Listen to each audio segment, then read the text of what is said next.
영독 5강의 9번 지문입니다. 자, 요 지문에 대해서 제가 질문을 좀 많이 받았어요. 지금까지. 이게 도통 왜 이런 얘기를 하는지 모르겠다라든지 흐름이 좀 왜 이렇게 이어지는지를 모르겠다라든지 결국에는 왜 빅데이터 얘기를 하면서 왜 이미지 얘기만 하는가 뭐 이런 질문들이 좀 많았는데요. 자, 요렇게 이해하시면 될 것 같습니다. 제가 미리 조금 조심해야 될 것들 표시를 좀 해놨는데 흐름을 먼저 잡고 갈게요. 요게 처음에 first라고 시작되는 이 부분 앞에서 두 번 끊어놨잖아요. 자, 거기에서 무슨 얘기를 하냐면 이 피터 노르비그라는 사람이 자기가 빅데이터에 대한 속성을 얘기를 하고 싶다 이거야. 근데 이거를 비유를 하겠다 이거죠. 유추를 시켜가지고 뭐하고 같은 것이다 라고 얘기를 한번 해보고 싶냐면 마치 유추를 이미지에 대한 이미지를 표현하는 방식, 그죠? 이미지 표현 방식에 대해서 표현 방식이라는 표현은 없어요. 근데 글을 읽다 보면 결국엔 이미지를 나타내는 방식들이 어떻게 바뀌었는가 라는 얘기들을 합니다. 자, 그래서 그거에 대한 얘기들로 내가 유추를 한번 해볼게 라고 얘기를 해줘요. 그래 놓고 글을 이렇게 쭉 이어가거든요. 그래서 이제 소재가 총 3개 정도 나오신다고 보면 돼요. 자, 정리를 미리 하고 가죠. 예시를 들어주는 게, 자, 뭐의 예시가 되냐면 이 이미지 표현 방식에 이미지 표현 방식의 예시들을 들어줍니다. 그 예시가 첫 번째로서는 동굴에 있는 벽화, 말의 그림, 벽화를 얘기를 해줘요. 그리고 얘가 그죠? 발전을 해서 사진이라든지 내지 피카소 그림, 피카소가 쓱 그린 그림 같은 것들을 얘기를 해주고, 세 번째로는 마치 한 프레임에 굉장히 많은 것들을 팍팍팍 찍을 수 있는 영화 같은 그런 기법. 이 3가지 방식으로 말이라는 이미지를 갖다가 그죠? 표현할 수 있는 방식들이 이렇게 발전을 해간다라는 얘기가 되거든요. 근데 이것들이 결국에는 어떤 얘기냐? 이 동굴벽화라는 거에서 사진이나 피카소 그림으로 가는 이런 변화는, 지우면 안 되죠? 왜 자꾸 이렇게 가는 변화는 양적 변화라고, qualitative 이런 변화라고 얘기를 합니다. 자, 그런 변화고, 요 사진이나 피카소 그림 에서 이렇게 영화로 발전을 한 거는 질적인 변화라고 얘기를 해요. 제가 아까 양적 변화를 qualitative라고 했나요? quantitative죠. 정신 차려야 되는데 양적 변화는 quantitative, 질적 변화는 qualitative. 여기 나옵니다 밑에. 질적 변화, 양적 변화의 차이를 가지고 이제 얘기를 하는 부분이고, 제가 이거를 노란색으로 얘기를 했고 요거를 분홍색이라고 이렇게 표현을 했다고 보시면 되겠습니다. 그래서 요거를 이제 핵심을 A, 요거를 B라고 잡았다고 보시면 되는데, 그게 뭔 차이냐고? 양적 변화라는 거는 뭐가 아니냐면 본질적인 변화가 아니야. 근본적인 변화의 속성이 아니야. 근데 질적 변화라는 거는 본질이 변한 거야 라고 얘기를 정리를 해주시면 돼요. 자, 글을 읽고 나서 이거를 다시 요약해 놓은 거를 플로우를 보시면은 좀 더 이해가 쉬울 거예요. 자, 한번 따라가 봅시다. 자, 전체에서 보면 양적 변화가 초래하는 이런 질적 변화의 관점에서 본 빅데이터다. 결국 빅데이터 얘기를 하려고 하는 거였다는 거죠. 근데 결국엔 이거를 뭐를 통해서 얘기했다? 이미지 표현 방식을 통해 가지고 이 유추를 사용함으로써 이거를 보여주게 되었다는 거죠. 요게 A, 요게 B였다는 겁니다. 자, 읽어볼게요. 피터 노르비그는 이 사람인데요. 인공지능 전문가입니다. 그 사람이 뭘 좋아하냐면 생각하는 거에 대해서 그런 걸 좋아한다는 거예요. 빅데이터에 대해 생각을 하는데 뭐를 가지고?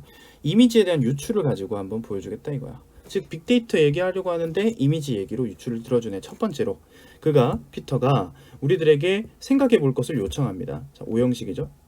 뭘 생각해 보냐면 The iconic horse, 이런 상징적인 어떤 말을 떠올려 보라는 거죠. 뭐로부터? 동물벽화 같은 거에서 잘 나오는 이 프랑스에 있는 요 지방. 그리고 which date to, 거슬러 올라가는. 자, 요거 이때 which 같은 경우는 관계대명사 계속증법이니까 and 그림이 이런 얘기죠. 요때 paintings가 복수잖아요. 복수명사니까 date 요것도 복수 동사를 쓰고 있는 거 조금 체크하셔야 되겠죠.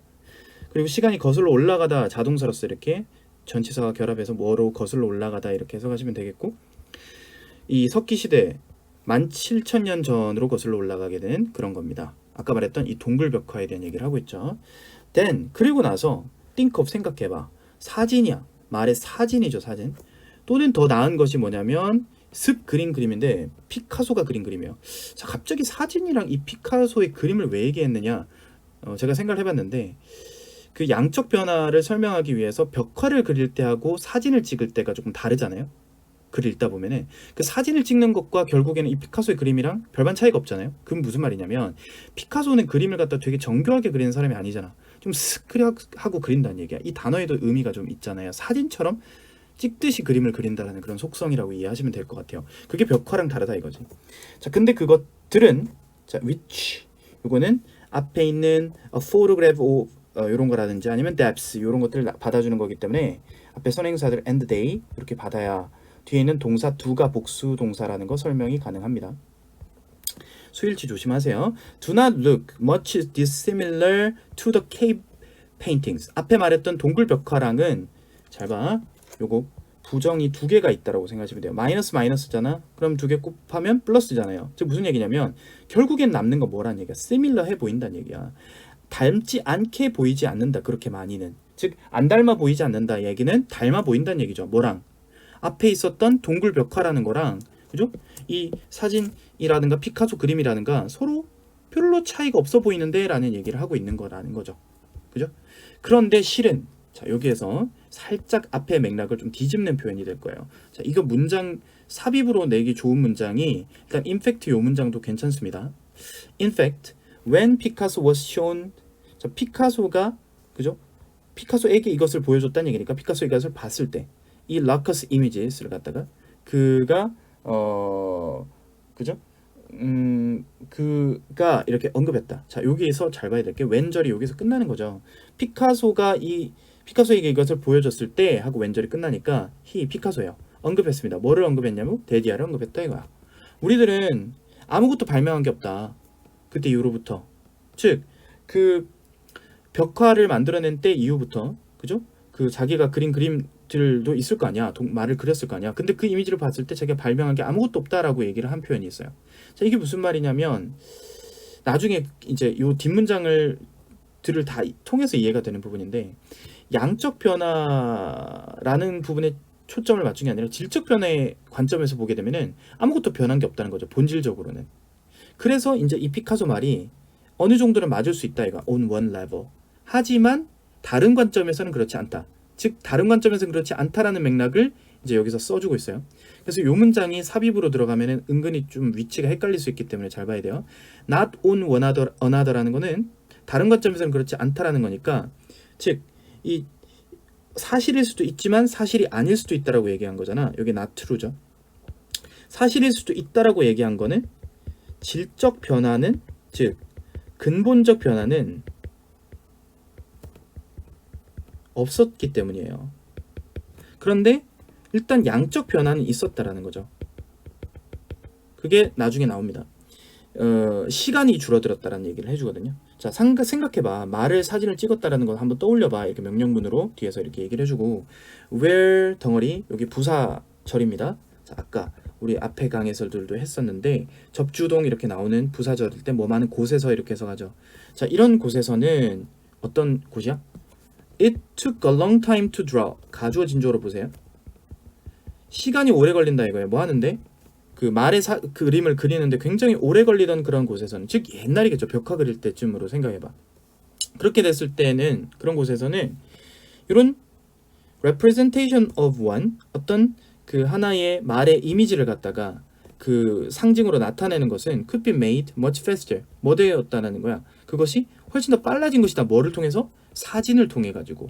즉 피카소의 그림이나 사진을 통해 가지고 어떻게 된 거죠? 속도가 빨라졌다라는 측면이 결국엔 양적 변화라는 거예요. 그죠? 그러다 보니까 이것은 변화의 일종이다. 즉 이거는 양적 변화를 설명하는 거예요. 이해되시나요? 그러나 또 이제 헷갈리게 또 but 이런 거 쓰니까 계속 흐름이 안 잡히는데 이 얘기는 뭘 얘기를 하느냐? 질적 변화에 대한 얘기에서 한단 말이야. 피카소가 아까 뭐라 그랬어요? 우리는 발명한 게 아무것도 없다 그랬잖아. 그 말이 이 말이야. It may not be the most essential. 뭐야? 근본적인 부분에서는 아닐지도 모른다. 즉 뭐야? May not be the most essential change. 그런 근본적인 변화는 아닐지도 모른다. since는 이유죠. 왜냐하면 it is still fundamentally the same. 근본은 변함이 없기 때문이다 라고 얘기를 하는 거죠. 자, 이해되셨나요? 자, 이미지, 말의 이미지라는 부분에서는 크게 달라진 게 없다. 아니, 말을 표현하는 방식에 있어서 정적인 이미지로 고정되어 있는 이미지를 표현하는 방식인데 속도만 줄었는데 뭐가 달라졌냐? 그러니까 발명을 했다고 볼 수는 없다. 피카소의 말도 일리가 있다는 얘기죠. 시간은 줄었다. 양적 변환이 있다. 그치만 본질적인 이미지를 표현하는 방식 자체, 정적인 이미지, 이건 변함이 없었다. 이런 얘기죠. 됐나요? 그 다음 yet now, 하지만 지금은 이라고 하면서 여기서부터는 완전히 바뀝니다. 이제 여기서부터는 질적 변화들이 이제 등장하게 되죠. now라는 지점들 보세요. now가 두 번 나오게 되는데 놀비그가 그죠? 요청을 하는 바와 같이 생각을 이제 또 해보라고 얘기를 해요. 아까 노비그 까먹으시면 안 돼요. 피터 노비그 맨 앞 위에 있었던 사람이에요. 그 사람이 처음에 양적 변화 설명하기 위해서 동굴 벽화랑 피카소 그림이랑 사진 이런 거 얘기를 했던 거고, 이번에는 생각해봐 이렇게 명령문으로 한 게 capturing image of a horse and speeding up to 24 frames per second 이렇게 나오는 건데요. consider라는 동사는 여러분 앞에서도 이렇게 쓰였는데 consider 다음에 목적은 투부정사 아닙니다. 동명사를 목적으로 해요. 뭐뭐 하는 것을 생각해봐, 고려해봐 이렇게 나오겠죠. 그러다 보니 뒤에 ing 이렇게 목적어 1번, speeding up 이렇게 목적어 2번이라고 두 개가 나온다고 보시면 되죠. 즉 말의 이미지를 포착시키는 것을 한번 생각해보고 speeding it up. 자, 이때 it은 뭐겠니? 앞에 있는 말의 이미지겠죠. 그 이미지 it을 갖다가 24프레임 1초에 24장의 이런 그 틀을 갖다가 장면 사진들을 갖다가 속도를 높여가지고 제시를 하는 것을 생각해보라 이거야. 자, 이게 뭐예요? 일종의 영화죠, 그죠? 그런 밑에 있는 이 무비를 얘기를 하는 겁니다. 아까 제가 정리했던 이 영화를 만들어낸 기법이란 말이야. 1초에 24장 프레임 제시를 해주는 그런 방식으로 이미지를 전달하는 거죠. 그러면 이것은 무엇이냐? 양적 변화가 아까 얘기했던 A가 뭐를 가지고 낸 거야? 오게 된 거야? 질적 변화를 이끌어낸 거다라는 얘기예요. 자, 요게 quantitative, qualitative 아까 전에 얘기했던 그 단어입니다. 조금 어렵겠지만은 quantity라는 단어에서 만들어진 quantitative, quality에서 만들어진 qualitative 단어 좀 구별하세요. 양적인, 질적인입니다. A movie, 그 영화는요 근본적으로 다른데 frozen photograph, 이제 나왔죠. 이 frozen photograph는 아까 뭐의 속성이야? A의 속성이잖아요. 정적인 그런 이미지 방식이라는 부분과 완전히 다르다는 거예요. 왜? 움직이잖아. 그러니까 질적인 변화, 본질적인 변화가 있다는 거죠. 그래서 이것이 빅데이터와도 똑같이 적용될 수 있다. 이제 이 빅데이터 얘기하려고 이 이미지 얘기를 그렇게 해왔다는 겁니다. 자, 요렇게 제가 끊어놨죠. 요 끊어놓은 거 사이에 다시 보시면 first부터 시작해서 여기까지가 다 뭐냐면 이미지 유추를 사용한 거예요. 이미지 유추 시작, 여기 이미지 유추 끝. 이제 뭐 얘기할까? 빅데이터 얘기할게. 이제 돌아온 거예요. 그럼 빅데이터도 마찬가지다 이거야. 뭐죠? 양적 변화를 통해서 우리들은 본질적 변화를 이끌어낼 수 있다 이런 얘기가 되겠네요. 자, 마지막 문장 빈칸 주제문 만들기 참 좋다 이런 얘기 제가 미리 적어놨습니다.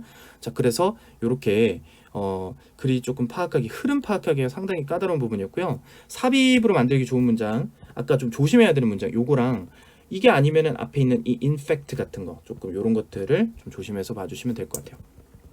그래서 이렇게 정리를 해주시면 되는 아주 좋은 지문입니다.